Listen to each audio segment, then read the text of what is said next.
Madam Speaker, their publicity has two components. The way CAF guided us as LOC was that these subcommittees, they are those where we have to have government representative chair.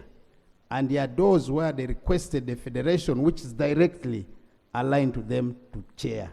And for purpose of the record here, guest management and hospitality was given to the federation. Events operation, because it's the main event, was also given to the federation. Communication and signage, for purpose of informing the country what's happening, was given to government. Medical and anti-doping was given to government. Security and safety was given to government. ICT and accreditation was given to government. Infrastructure was given to government. Legal and brand protection was given to the federation. Workforce and volunteer, legal and brand protection was given to government. Workforce and volunteers was given to the federation. Team services was given to the federation. Commercial and marketing was given to the federation. Spectator services and fans experience was given to the federation. Finance was given to government. Now, where does the issue of funds come in for purpose of publicity? It's in two lines. Number one, there's the one in charge, communication and signage. Number two, there's one which is in charge, that is the one of commercial and marketing. And remember, friends, how did the CAF guide us? This is a CAF event. In as far as commercial and marketing is concerned, they have a right, they reserved it for purpose of their competition. So all in terms of who gets out to give out what, it's them.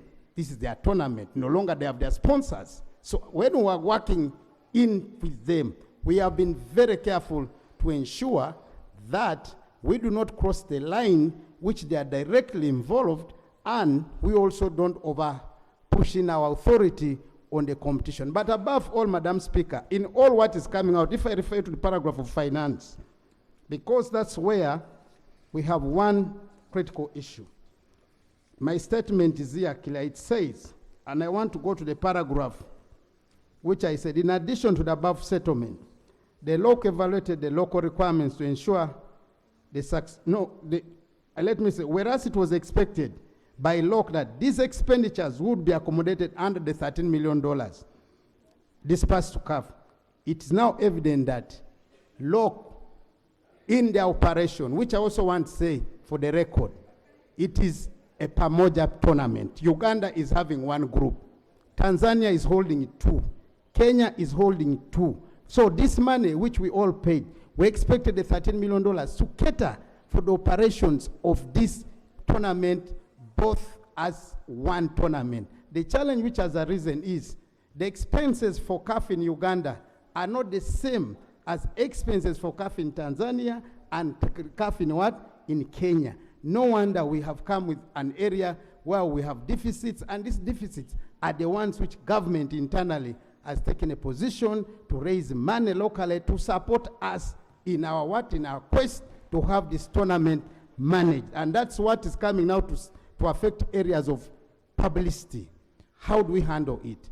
Should we leave it as a CAF event alone, Madam Speaker?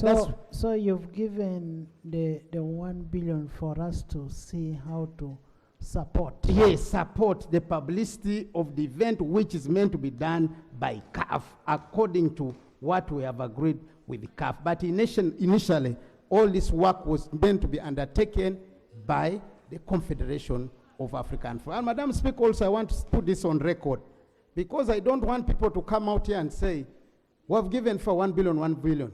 Why FUFA?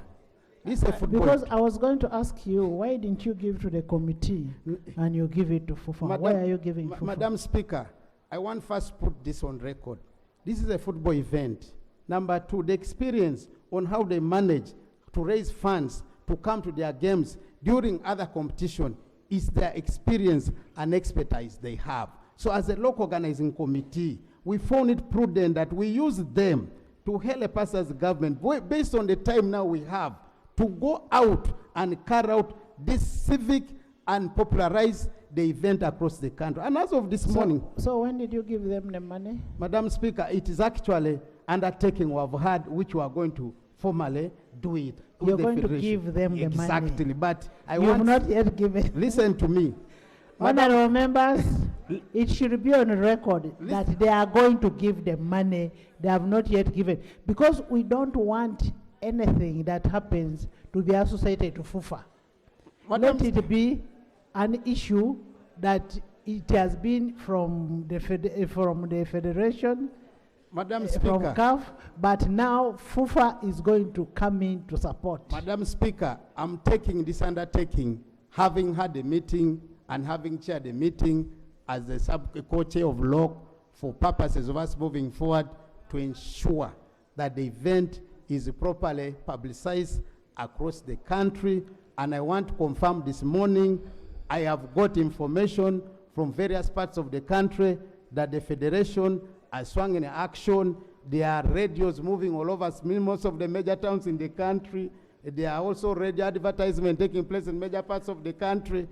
This commitment will be fulfilled as government between us and the footballers who are the Federation of Uganda Football Association. So in as far as this is concerned, I want to call all of us, honorable colleagues. It's our responsibility to ensure that the country joins us to support the most historic football event in the country. And for some of you who have been following football, I was a young boy who used to watch this competition on TV. But today, I can confidently say history has been made in Uganda, that we are hosting the event in Uganda. And I want us to appreciate, despite the few challenges which we might have, please, let's support the government, the federation, and CAF in hosting this event. I thank you so much, Honorable Speaker. Thank you. Yes,